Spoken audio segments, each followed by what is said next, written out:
আন্তরিক শুভেচ্ছা ও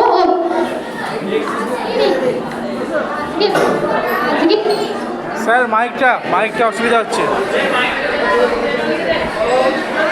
আজকের এই সুন্দর দিনটি আমরা সবার জন্যই বিশেষ, কারণ আজ আমরা স্বাগত জানাতে এসেছি আমাদের নতুন বন্ধু বান্ধবদের।